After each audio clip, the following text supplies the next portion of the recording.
Hello বন্ধুরা, আজ আমি আপনাদের জন্য নিয়ে চলে এলাম এঁচোড় চিংড়ির রেসিপি। প্রথমে আমি এঁচোড়টাকে কেটে নিয়েছি, তারপর আমি একটা কুকারেতে অল্প করে হলুদ আর নুন দিয়ে আমি সেদ্ধ করে নিয়েছি। একটা কড়াতে নিয়ে আমি পরিমাণ মতো তেল নিয়ে নিলাম। তারপর ওতে আমি 5 ফোড়ন, 2টো শুকনো লঙ্কা, 2টো তেজপাতা দিয়ে দিলাম। দিয়ে আমি তেজপাতা শুকনো লঙ্কা ভালোভাবে ভেজে নিলাম। এবার আমি এর উপরে দিয়ে দেবো কেটে রাখা পেঁয়াজ। কেটে রাখা পেঁয়াজটাও আমি হালকা করে ভেজে নেব। তার উপরে আমি দিয়ে দেব কেটে রাখা আলু। গোল গোল করে আমি আলু কেটে ধুয়ে রেখেছিলাম। এবার কেটে রাখা আলুটা আমি দিয়ে দিলাম। আলুটা দিয়ে পেঁয়াজের সাথে আমি ভালোভাবে ভেজে নেব।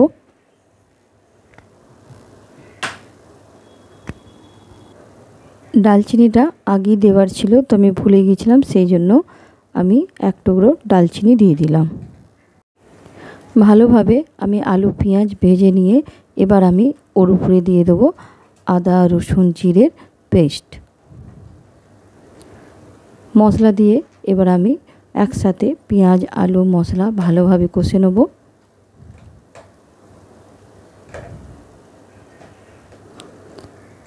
আমাদের পেঁয়াজ আলু সব কষা হয়ে গেলে ওর উপরে আমি দিয়ে দেবো কেটে রাখা টমেটো।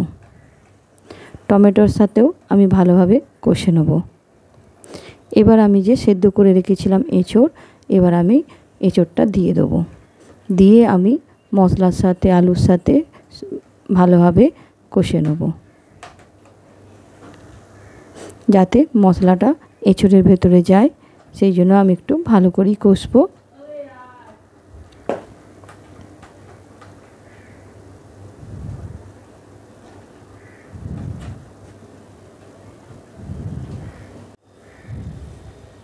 এবার আমাদের কষা হয়ে গেলে এর উপরে এবার আমি দিয়ে দেবো পরিমাণ মতো হলুদ গুঁড়ো আর পরিমাণ মতো লঙ্কা গুঁড়ো। দিয়ে আমি ভালোভাবে মিক্স করে নেব এঁচোড়ের সাথে।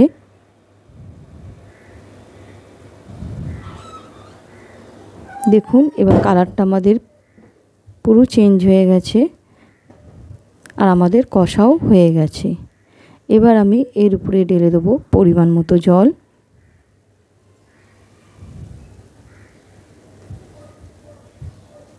বেশি দেবো না, কেননা আমরা এঁচোড়টা আগে থেকেই সেদ্ধ করা ছিল, সেজন্য পরিমাণ মতোই দেবো। আর দিয়ে দেবো স্বাদ অনুসার নুন।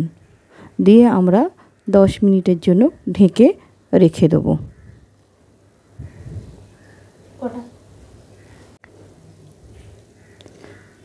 আর এই সাইডে এবার আমি ভেজে নেব চিংড়ি।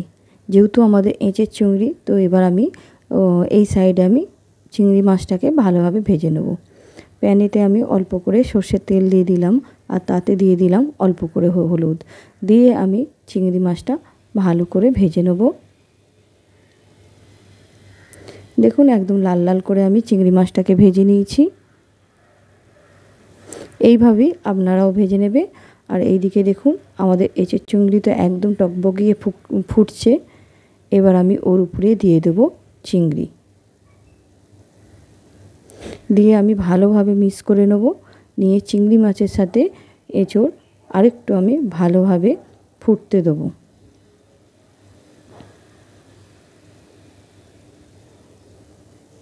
দেখুন ভালোভাবে একদম মিক্স হয়ে গেছে।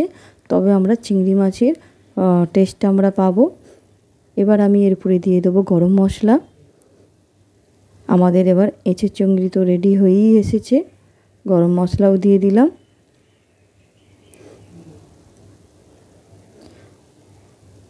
আমাদের এঁচোড় চিংড়ি হয়ে গেছে। এবার আমি নামিয়ে নেব। আমার এই রেসিপিটা আপনাদের কীরকম লাগলো অবশ্যই আমাকে কমেন্ট করে বলবেন। আর আপনাদের যদি ভালো লাগে তাহলে বাড়িতে বানিয়ে খেয়ে দেখবেন। আর একটা লাইক কমেন্ট আর একটু শেয়ার করে দেবেন।